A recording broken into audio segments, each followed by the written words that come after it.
Quand vous parlez que non, partie de cas, mais Abima qui n'apporte, mais la fenêtre, Télingo Laxani. Balongo ndenge moroté en fait. Kolongo za ndenge moroté.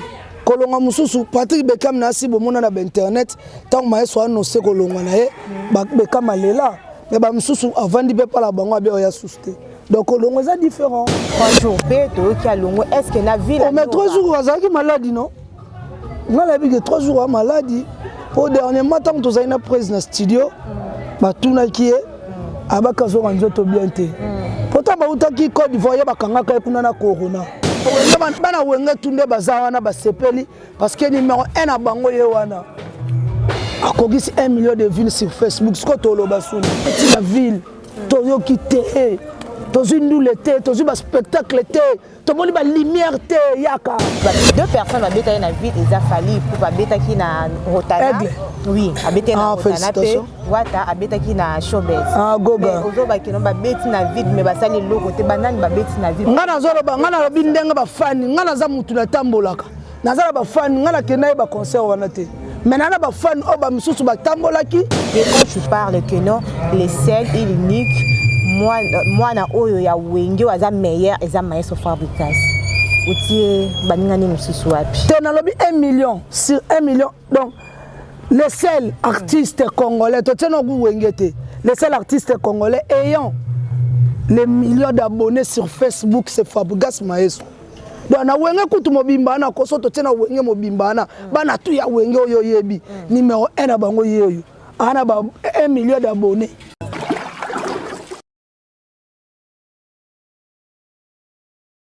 Makamba ko bouger et sili. Kaka na portable na yo, oza na Google Play Store, oza na Apple Store, allez, osala nini? O télécharger na kati ya portable na yo, o télécharger application mobile. Il y a Tap Sound. Donc TAP-SAND. Allez, niata to leka. O koti ba coordonnées bancaires na yo, o tindi mongo na yo na Congo. Sans frais, bandeko tala ba chance. Oh, frais d'envoi exact. Sans frais d'envoi. Bato baza na Congo, bako zwango bongo na Orange Money to bakoki ko zwango na Airtel Money, bazu yango mbala moko na Congo, 100 000 tala nzambe nga sala. Pour vous offrir bien plus qu'un flat hôtel et faire connaître la nouvelle expérience, Oridezo Commercial Kinshasa à travers l'Afrique centrale écrit une nouvelle page de notre histoire. Un service de rénovation sans équivalent, conjuguant dans une même dynamique plusieurs offres d'exception. Flat Hotel avec 2 chambres de luxe, supérieures et exclusives, répondant aux normes internationales, Oridezo est un palace iconique. Restaurant au menu exceptionnel, mini-salle de conférence qui dévance les attentes d'une clientèle toujours exigeante. Boutique d'habillement au tempo et à la mode. Oridezo Commercial Kinshasa vous garantit le meilleur tarif pour vos frais et transferts d'argent avec une agence sur mesure et professionnelle. Aussi, pour vos frais maritimes Paris-Kinshasa, Oridezo, c'est aussi le commerce général. Vous voulez savourer l'ambiance de la capitale Kinshasa? Pas de panique, Oridezo met à votre disposition un transport permanent de l'aéroport de Njili jusqu'à votre destination par réservation. Oridezo, c'est aussi l'assistance voyage touristique et d'affaires. Oridezo est à Kinshasa sur l'avenue d'Ibaya Awitz, quartier Matongé, dans la commune de Kalamou, derrière la maison de la Bible. Pour tout contact à Kinshasa, plus 243 99 83 253 26 81 97 38 612. En Angola, plus 244 92 34 14 471. À Paris, plus 33 75 128 21 63. Oridezo Commercial Kinshasa, toujours avec une longueur d'avance.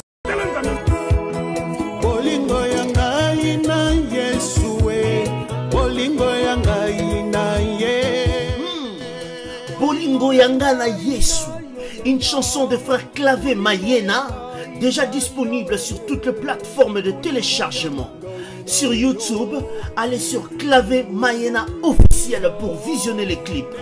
Bolingo Yangana Yesu, Bolingo ya Sukate, une chanson inspirée. Pour contacter le frère Clavé Mayena, 07 78 62 15 60.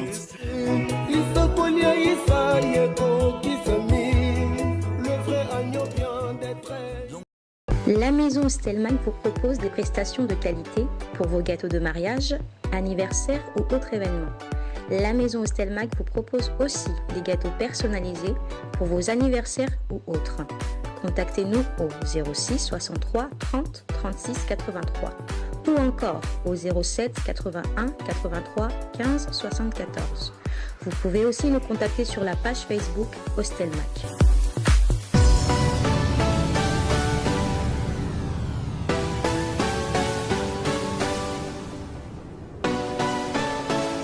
Pour la santé de votre époux, la solution est là. Grass Light. Grass Light elengi ya loposo ya mwasi ya africaine. Grass Light ezali produit ezana sans hydroquinone soko olingi ozala kitoko lokola ngai sans tache. Yaka na Grass Light. Grass Light esalami na fruit, esalami na plante, esalami na loso pe esalami na bambou. Mafuta kitoko oyo ezongangisa loposo lokola ngai ozana tache te, ozana ride te malgré âge na yo. Grass Light tozana mafuta pona nzoto, bongo tozana gommage, tozana le de visage, tozana sérum booster, tozana savon pona kongangisa loposo. Contactez Grass Light, composez le +49 176 21 99 49 42. Grass Light elengi ya loposo na mwana Congo. Très chers fidèles de internautes, ce déjà votre émission Rêve des Stars qui est toujours présentée par Rina Amisine Biboza tellement ébélé pour nous de la émission Nabino Rêve des Stars et vous ne serez jamais dessus. Là, je tiens déjà à signaler la présence de mon invité.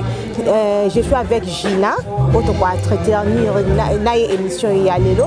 Mais avant que je puisse commencer cette émission, je tiens à saluer tous nos abonnés de Congo Mokiliti, Balobi Kras Nabino, Nde Toza Awa. Mes salutations à tout seigneur, tout honneur à celui qu'on appelle ILK et Jean Likunde, le Kilemo on a 4 à Canada, donc il est boss en dollars quoi. Mes salutations encore du côté toujours Canada, Mel Ngobila, Rajim Ngobila, Randin Ngobila et la Medi Kobia. Là déjà je suis avec mon invité. Bonjour Gina. Bonjour Rina. Bonne santé. Ouais, santé à l'aise, calme, voilà, grâce à Dieu. Mouvement, ça va. À l'aise, là, si on écoute ça, tu as répété. Oui. Tu es en pleine répétition, donc ça va. Ouais, premièrement, bonjour, na batunya subazota la biso na chaîne Congo Mokili na odona batutu ba la biso partout ba bonjour na bango, bonjour na patron na ngai KGT Kyrios Kuzarachi Messé de Trop, l'essentiel de chef terre, le maestro de la musique africaine. Na pese bambote, na pese madame nae, maman Terry Alino, maman la Jay-Z, Brian, mère de jumeaux belges. Jeriana na Jerian. Et puis madame, félicitations. Cadeau na de komaki ya ndaku donc ndako sika. Bovan ni malamu donc bambote na batutu bazolanda bisoko. Merci beaucoup Gina. Gina, avant qu'il te côte vraiment la carte à Marcelo à Villanova, tu mets un peu tout le la polémique où ils ont circulé sur internet. Je crois aux gens au courant. Tout le monde qui départ, il y a bien affilé. Comme on bien qui élève du maître et de coma erreur du maître. Selon ma rumeur, tout le monde Patrick Beckham Mabimi, mais banami balé babimi na kati ya ndako moko. Pourquoi botier bango na confusion na kati ya polémique wana au lieu bo guider bango ba ki eleka bango sundela même beaucoup de mois polémique entre débat na o babimi na kati ya Villanova. Non, polémique moko te zawana, polémique zawana te. Premièrement batu ba yebi ndenge Patrick Beckham abimeli Patrick Beckham azate mutoyo abimi na o fenêtre ni te Patrick Beckham to longola ki na Villanova parce que azaki déjà boxé azwaki books na ye aida boxé azwaki books na ye makambo ko sala déjà esengaki ke azaka na kati ya Villanova mais makambo sala eleki minene pa bane azo répéter déjà na limité kuna abeteki c'est le moment abeta ba concert en plein rekoma makasi ya mona mayeso a libéra qui biso ba villageois to pesa que chance ya za villageois mais aza lay skoli soit lay du maître na pesa ba mbote belé place azolanda biso polémique moko za wana te Patrick Bekam azoko évoluer bien preuve en écoute aza na label na biso ya Wanted Record album c'était prévu pour fallait bima le 5 juin mais ba pousse ngo comme le 2 juillet mais nasi boyoka ki les gens nzembo ya ingrat abutako bimso emeli Gauthier Touba donc dans les bons Patrick Bekam Bicap kende kandoko zo kende vraiment c'est bon ça honneur na biso ba village. Quand vous parlez que non Patrick Bekam mais abima qui n'apporte mais na fenêtre tengo l'axani balongo ndenge maroté en fait kolongo za ndenge maroté kolonga mususu Patrick Bekam na si bomona na internet tant maestro annonce kolonga na ye Bekam alela mais ba mususu avant di pe pas la bango abe ya susté donc kolongo za différent. Mais tu as qui est boleka qui bosse la. Non pas de problème bango nyoso baza banati. Bango nyoso ba bana. Mais ce que lelo comment beaucoup mo bengue erreur du maître. Non ya ka msogo ko za be msuma maloba erreur maloba moni erreur du maître. On appelle erreur maloba donc. Non, mais on parle du erreur du maître, l'élève du maître, mais le là comme erreur du maître. Malobate. Bon, on a bien la vie mamonate. On a bien la mamonate, on a solo no mamba Bekam, l'élève du maître. Donc bango nyo subasa bana. Soki ya bio aza erreur du maître, élève du maître. Li somo kondi pa ali l'élève du maître. Abimi lelo ba villageois tout ba soutenir à 100% Patrick Bekam album nezoya na asir ezo bimana le 2 juillet awa bokozwa ba biloko ne abeti c'est bon déjà mais ba tout bo s'abonner na chaîne YouTube na Patrick Bekam l'aide du maître azawa na travailler bien boyoka ki c'est le moment tout abimi c'est ingrat yango na boyo kango bozala vraiment boza décider quoi. Merci beaucoup Gina. Voilà. Est-ce que neto yoka merveille Amada Longwe c'est vrai?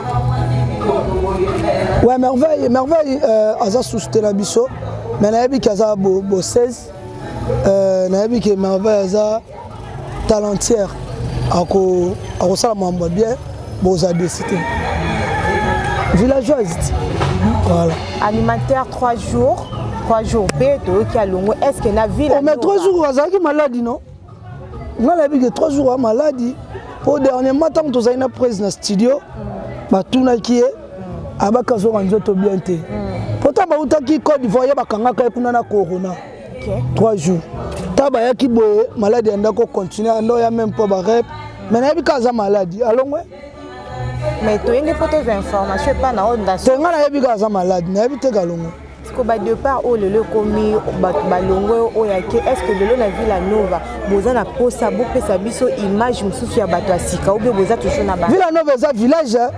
Villa Nova eza village ndeka tolobaka elanga munene me basali ba muke donc ça dit toi la besoin basali ba obozo mona lelo ba yebani eza grâce à Maestro Fabuga sa sali bango ba yebana akolemba te abando sala kaka to ana kata village mutu so azana poti mola ka matiti mutu mususu azawana poti mola mabulu mutu mususu azana pa lonaka donc ça dit un village donc muna mutu ayebi ozo sala et tali kaka bango mais nabi que villageois nyonso partout bazali babundela ka village babundela ka pona lukumu mongo so 3 jours aza susté na biso nabi que aza bosser a bosser ka bien placé que quoi donc c'est ça. Merci beaucoup Gina. Voilà. Gina, comment on se retrouve quand na monde ya ba porte-parole et surtout que yoza moi na moi si moi na wesi na moi batambanga ba ya mibalo se retrouve kuna comment?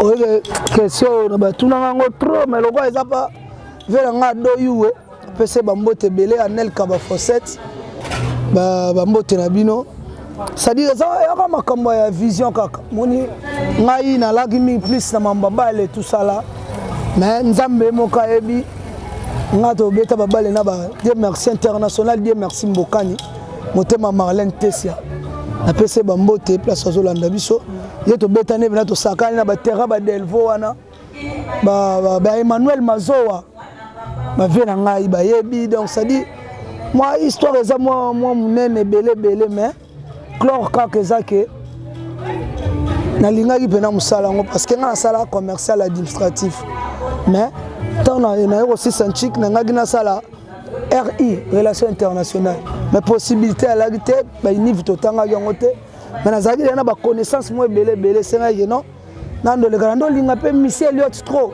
en plus ando ta pe ser na ngaki sinjora tanga ndo sala pe mutape sanga mo force ya ko le kana TV na bandolo bela na banda pa ve na nga German Bourrompela na saluer et après vice de procédure après na yo kende et pas avec na nga Desimbwese après ti lelo bela comme il y a endroit awa na Villa Nova et pas Maestro Fabregas chef terre. Merci pour tout boss. Comment tu te sens la milieu là? Je me sens à l'aise, je me sens à l'aise parce que moi d'abord je suis une femme et puis j'ai ma fille Prudence Yawazi. Là j'en profite pour présenter mes sincères condoléances à la famille de Yawazi que je viens de perdre mon beau-père. Okay. Papa Léonard Kila Lawazi, le père de mon mari qui est décédé paix à son âme, papa Léonard. Et puis toute la famille Awazi, je présente vraiment mes sincères condoléances au nom de ma fille Prudence Awazi quoi. Donc ça dit, ngana maman, se sent à l'aise que ma beya, que ma lamoya, soko déjà na mutema, soko bota déjà. Oza na mutema mo boyebi nenga ko maîtriser makambo. Likambo ko zala au-delà ya ndenge nini mais so raisonner na salaka boye po mutu lelo ko zana mutu la mukili ampiaka li parangu bate ko tala bila ongam na bimisai. Donc so talika yo mona ke yepe so ka sali bongo na olimbise donc.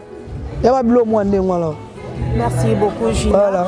Gina, comment ça fait que arrive à Kake nakati ya Villa Nova yota ka banzembo et mon père président papé ça ka banzembo rôle na principal ezala ali na Villa Nova. Bon, on a porte-parole avec des bapété. On a porte-parole na bapété, on a porte-parole privé, personnel, confidentiel. En plus mère a baki c'est la maman terre ali na baki c'est la familiale. Donc ça dit porte-parole na bapété quoi avec fonction. Yango mona makambo anya c'est ça et puis il y a un droit. Donc ça dit maestro a dit que au talaka privé. Donc yango pe nazo beta lisolo bena ke batuba première chance ba pesa nga na maestro autant pesa nga nzembo ya jour férié na album na biso bima ya cursus et puis deuxième chance sous maestro pesa nga sous na tia sous nzembo. Donc ça dit je n'ai pas me fa na nzembo ana nzembo na album merci ozo bima. Bato ba contacter bino ba contacter ba sololi azwi nzembo maestro mtaroyemba ngo ayemba na mutema ne vraiment mobimba poza cadeau apesinga etake ya endroit yemoko ayemba nzembo na ngai. Quels sont les avantages au kutana na ngona Villa Nova? La Villa Nova na kuta ba avantage belé. Na ba avantage belé mais na ko lobaka mkekaka ba bien fait pour la rater pour na patron na maestro. Année passée na uta ko perdre deux personnes. La petite sœur nanga, la petit frère nanga. Bakufa même temps na corona na ba juin 2020. Donc nous ta soutenir nga kolega maestro ate. Donc on senga ke ba merci belé ba trésor ya ba patron Kenji c'est nom motema ya mère Zouzoul. Après c'est ba merci belé ba ya Didier Douma. Ya mère Love Kinchonga ba mbote belé. Donc tout le monde soutient ba Christian de Cornes, papa S, papa Bio, papa Solution. Hein? Mon thème ma mère na biso Jenny, papa Nelly qui a donc na pese ba merci belé, bola moleke belé. Talaka bola mbaloba ngo trop te. Ba désavantage ni no mona na musala o. Musala o za ba désavantage. Ba désavantage ngo za la soko za bossé pour mona nde ba désavantage nango. Parce que bosser na o mona ka nyonso za un avantage. Soko ozo bosser te ba no mona makamu clarté. Et mususu oza programme toke ka oleki na TV. Biso a za bongo te. Biso faut zo pena programme et pas 16h la biso secrétaire Yves. CG Yves Mouyulu. Ozo pena ba programme ou to mo surprise pa bengio. Ozo ba programme mususu donc on mélanger ba programme pour za na makambo wolo bana. Na public na po ba capter. D'accord, merci beaucoup. Gina est arrivé là, on peut déjà au dégoûter Moussalango. On va dire bien. Est arrivé là, on va faire ça en suspension. On va suspendre na Villa Nova. Première fois, on a joué en suspension. On a normal car La deuxième fois on a joué suspension et décourageant makasi.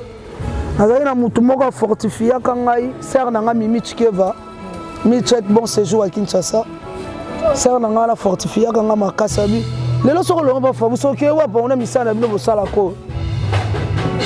Donc après se souvient na nga Bruno Lubika mon propre Bruno Lubika et pas ebsanga petit na nga vana na kaka eza ngoka misala ezaka ba corriger mutu donc na komaki ndingana na ke na ngana tika musala ngo. Pourquoi j'ai suspension?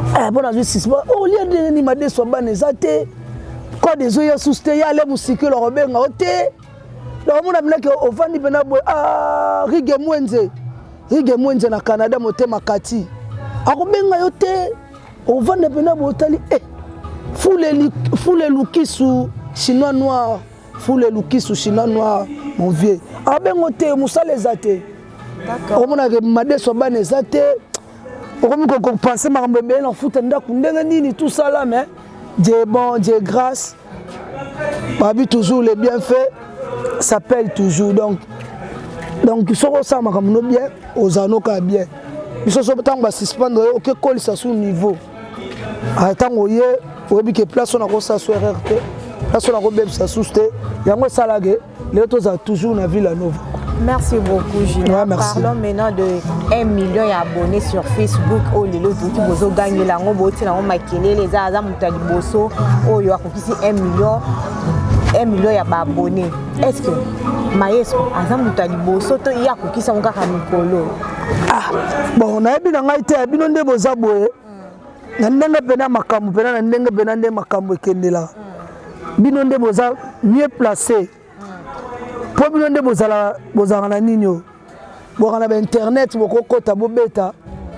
Donc Binonde Bogoye bisanga les seuls artistes congolais ayant les millions d'abonnés sur Facebook.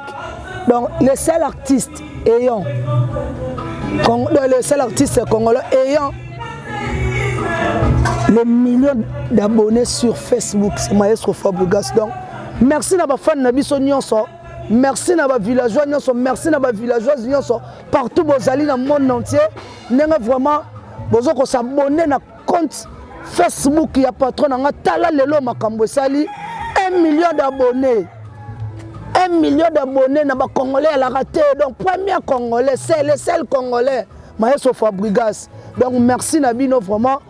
Bon continuer à s'abonner, bon continuer à s'abonner. To beta yango to kenango benati ba 2 millions, ba 3 millions, ba 4 millions to kenango. Donc merci Maestro 5 bino, yango lo ba 100 bino ya okoko travailler te. Donc ya za domestique na bino, bino nde ba patron na ye. Donc ceux qui besoin de s'abonner toujours, Maestro ane loko ko senga bino te, juste kaka merci na bino. Mais vraiment bo s'abonner belé, makamba boye, biso to na mambolo bate, bino mo bokota na Facebook. Il y a Maestro Fabregas au monde, le seul artiste congolais ayant 1 million de vies. 1 million sur Facebook. Abonné pe babun wele la ngoli susute comme ngana lobi te ko wele la ngana lobi o salema aza premier congolais o akokisi 1 million sur Facebook. Donc wenge donc il ne tombera jamais. Donc wenge bana wenge tunde bazawana ba sepeli parce que numéro 1 à bango ye wana. Akogisi 1 million de vues sur Facebook. Ce que tu as dit. Eh Dieu. Merci beaucoup Gina. Gina, et nous on est oyo reva au sala na vie na yo, mais on s'attendait qu'il te que au sala ngo na monde oyo ya musique, mais au koki ça on a monde de musique. Et là on est reva quand on s'attendait que bilwa ko. Kosomba voiture. Nanda ko linga voiture trop. Mais ngana ndako boulé msuna ba relation internationale ngana sona ko mosala na osomba. Tant on a la musique première chanson à tia jour férié na mbela vela nga Blanchard Kabanga na boss coach Augustin Kuchi na Mwanda. Mbongo wana Maestro pesa nga lobi sombaka. Na sombaka RAV 4 na Dondwa batu bayoka ba jaloux ba yibanga mutuka. Mais Maestro bisinga za calme na sombelo su mususu. Sombelo su contact na ba yibi mutuka. Ba yibanga mutuka na lala nga vanda kana porteur ku joana. Ba yibanga mutuka awa. Mais c'est pas grave ba jaloux ba ta kento. ekufeli te nalobela yango mpe te me nakozwalanga kaka bakati maboko te bakati makolo te mayeso azokontinue toujours kosala nakozwa kaka programme le 13 yande twana dès le 13 oloba le 13 oyo ya wapi oya dimanche ah c'est dimanche oui. C'est dimanche 13 juin c'est une fête nationale dans la fête nationale il y a Congo Mobimba parce que président de la République président Fachi abotama le 13 juin président Nanga Fabregas Maestro chef terre il y a pas abotama le 13 juin ça dit fête il y a Congo Mobimba Maestro binonga na ko fêter boye tena ba 1 million d'abonnés na ke fêter ka na Europe te na so ya kin ba fani ba leli ba bino Maestro photo mono en live ba beti na ville toyo kité tozu ndule te tozu ba spectacle te tomoni ba lumière te yaka banina nan côté ana ba beti na ba ville tomoni ba spectacle te tomoni ba lumière te tomoni obiso tomona kapa na yo te musique toyo kité beti na ville omoni lumière te mo spectacle batu balobi ba déclarer Maestro lobi bo mino bolingi na beta na ville loba keno Maestro lobi Maestro zana silisa zana silisa Maestro lobi bolobi na ngake d'ailleurs on bête la vie mais bon prenez la place babi non tout autour qui est world autour de la piscine il y a même link donc ça dit bah oh bah on a fêter na Maestro ensemble et on a baba moi Mickey VIP à $50 place normale à $30 ça dit le 13 juin dimanche oh boya vraiment belé à partir de 14h 15h de bandit pour que ba couvre feu za na mboka 15h to bandi mon colonel mon pepele vent a bien kozanga te petit réservé la table la VIP to kozana ba konzi le 13 juin fête à mboka parce que président de la République a fêté quand le président Maestro Fabregas a fêté autour de la piscine à même ligne venez vraiment nombreux ba fan na biso nyoso bolinga Maestro bien ko fêté sans binoté a koko fêter sambino te boya ebele sabino ya koko fêter te boya ya za domestique na bino nde ba patron et puis a beta musique selon nzembo bokosenga to banda amour ti na Brenda OK donc ça dit au sengi chanson demandé au sengi nzembo mais boya vraiment bo respecter air toi vraiment besoin air donc 15h to bandi parce que tu vas 20h to 4 na biso pour na mboka boya vraiment à partir de 12h déjà ba bando sokola wana donc déjà ka barbecue donc ezale lengi po mboka tozo fêter président Fachi fêter anniversaire na Maestro Fabregas pas fêter anniversaire na keba na faut pas pe Fachi robeta tour keba na faut pas dans le 13 juin boya belé na kata ya même ligne wana autour de la piscine boyoka musique à lelo bozala décider quoi pourquoi vous avez toujours une tendance à koboya misala baninga basali to mona ki na ville deux personnes va beta na ville ils a fallu pour ba beta ki na Rotana oui abeta na Rotana pe wata abeta ki na Showbiz goga ozo ba ki no ba beti na ville mais basali loko te banani ba beti na ville ngana zolo ba ngana lobi ndenga ba fani ngana za mutu na tambolaka nazala ba fani ngana kenai ba concert wana te maintenant ba fan o ba misusu ba tambolaki na bi makamba ba concert biso mumpe la paix plus puissant que la guerre ba ba betaki ba félicitations na ba betaki biso zake ba fan na biso nde ba olelaki tozana besoin to mona Curious Kuzarachi monsieur de trop l'essentiel chef terre Maestro Fabregas le maître de la musique africaine ba na besoin ba mona en live ayembela bango Brenda ayembela bango ba Mosinzo ayembela bango ba visible ayembela bango ba promesse ayembela bango nzembo ba bolole ba lukaye ba ayembela bango à live yango le 13 juin boye belé autour de la piscine na même ligne wana boya vraiment chanson demandée au sengi nzembo no respect air kaka 15h to bandi biso to za ba amateur te to ba professionnel boya 15h to bana bino poto pesa bino musique ti X time ba 20h 21h to kata pour na couvre-feu. Je n'ai pas revenir au moins 2 minutes en arrière pour vous expliquer, n'a pas ça qui autant expliquer quand je parle que non, les seuls uniques mwana oyo ya wenge aza meilleur eza Maestro Fabricas otie baningani mususu wapi te nalobi 1 million sur 1 million donc les seuls artistes congolais toteno ku wenge te les seuls artistes congolais ayant les millions d'abonnés sur Facebook c'est Fabricas Maestro donc na wenge kutu mobimba na koso totena wenge mobimba na bana tu ya wenge oyo yebi numéro 1 na bango yeyo ana ba 1 million d'abonnés sur Facebook na loba bien sur Facebook donc les seuls artistes congolais ils ont honneur ya wenge na loba de et puis ils ont honneur ya ba congolais premier ministre congolais a conquis 1 million d'abonnés sur Facebook ce qu'on a tembe au quotidien au tali au komona c'est ça yango Maestro félicité ba abonné na ye bato ba po yena ba abonné ba même moral OK donc na bato nyesu balanda ba même moral yango 5 bango ba merci belé c'est ça quoi programme à septembre ça comment programme à septembre tête on est le 13 novembre na Poto bana Poto vient na ngambe ya Poutou de Lyon vient na ngambe ya Poutou de Lyon maman la ngai makambo yango tozo ya le 13 novembre toza na double mix palais de congrès na kati ya Lyon wana bana France boze la biso tozo ya le 13 novembre to robeta wana na kati ya Lyon na makasi ya vena biso Serge Ntimba double S to robeta na sala double mix salle wana eyaka na dem ministère congolais africain babeta kuna eya ba Pisquoire babeta wana na double mix eza na Flavo pa beta double mix troisième africain zo robeta wana eza bon Maestro Fabricas donc ça dit le 13 juin bana tout ya Paris boze la biso tozo ya Junior Bongongo Union européenne boze la biso tozo ya Guy Ewa bokonza Grenoble boze la biso Villanova tozo ya le 13 novembre toza na kati ya Lyon to robeta wana na Lyon boza la décité vraiment boze la biso tozo ya batutu balinga ba village batutu balinga Villanova le 13 novembre toza bongo na kati ya Lyon wana na salle double mix na makasi ya le producteur Serge Ntimba double S tokoya wana to l'accès musalo to salaka bon nango quoi.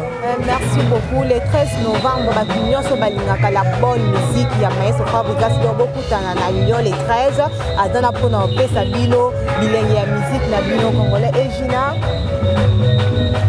ma salutation na yo ba dédicace na yo pona ba obosani Brenda utokokisa 1 million de vie na Vevo chaîne Vevo donc ça dit 1 million de vie na chaîne Vevo 1 million ya solo quoi parce que ba star bazaka na ba chaîne Vevo po Maestro ba problème ba vie na ba solo na ba lutteur te ba tu faut ba comprendre moni ndeto lo ba ba tu faut ba comprendre na sœur na ngai na sœur na ngai Lisi Limousine yazala na Sandra Kadima les retrouvailles ba bisanga Gina faut qu'on explique bien OK au moni chaîne Vevo eza chaîne ya ba grand star ya mondo bazala nango ba Maestro tanga signaki na Sony Music maison de production Sony Music bango ba sinisaki album na ya album ne oyo ya Radar zone à risque oyo bi marqué en 2021 ba bimisaki première single ya no album ya Brenda batiaki nzembo wana Brenda na kati ya chaîne ya Vevo po bato ya Sony Music baza besoin bateka bazwa mbongo na bango solo yango monike lelo ekokisi 1 an ekokisi 1 million de vues ba Maestro sengi bato merci ayebi sai ba fan ne toto ndo sala direct soki ekokisi 1 million de vues na kobimisela bino deux titres moko nerveux abimisa bino deux titres moko nerveux le premier titre bomonaki wana nzembo ne ya cible abimisaki nzembo mo eza wana Eclipse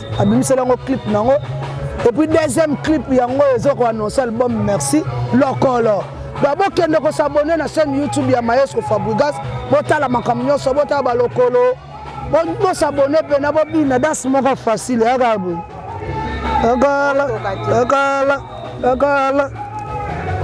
makwine akala basadi batu bo s'abonner vraiment boyoka lokolo eza bongo annonce ya album na biso merci ezobima nga naza na nzembo na album na biso merci oyo kobima mpe kaka na 2021 oyo Maestro apesinga sous chance natia nzembo merci na bafani na nga nyonso oyo bakosepela moko le 13 juin oyo eza bongo anniversaire ya maestro mbotama ya mokonzi donc mokonzi ya mboka maestro Fabregas azoya tozala wana na hôtel Memlin autour de la piscine eza pe bilo mo to kataka bilo mo lemba pembe na mai assistant de l'homme Joski Kachongo assistant de l'homme Joski Kachongo merci pour tout mon vieux merci na bato nyonso balandi biso namoni voisin na ngai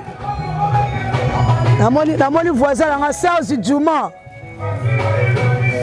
Djuma na bese bambote ebele bato tu balingaka Villa Nova bokende kosabone bokota makati na YouTube na biso wana na YouTube ya Fabregas na Villa Nova boyoka lokolo eza wana uto bimeza récent donc soki botali yango trop esala biso mpe bien donc danse moko eza nango kaka ya biso yango yo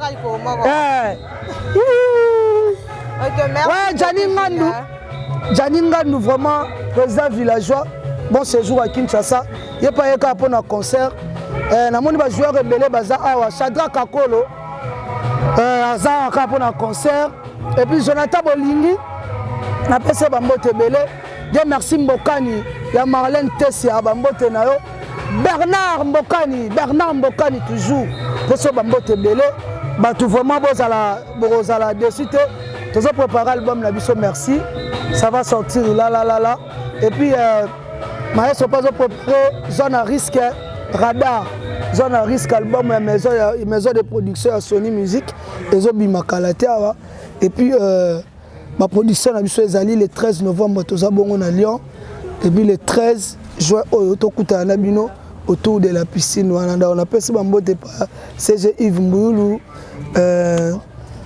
venanga héritier sinabo FBI na bo santé ya Doudou Bessa Plata Nzanza bon séjour à Kinshasa batutu na pesibino bambote batutu bolingaka Jina PMF na musika na zali oza bezo somba nzembo nanga contacter Sœur Nabiso à repérer ba coordonnées nyonso quoi. Merci. Merci beaucoup. Nous voilà déjà à la fin de cette émission Rêve des Stars.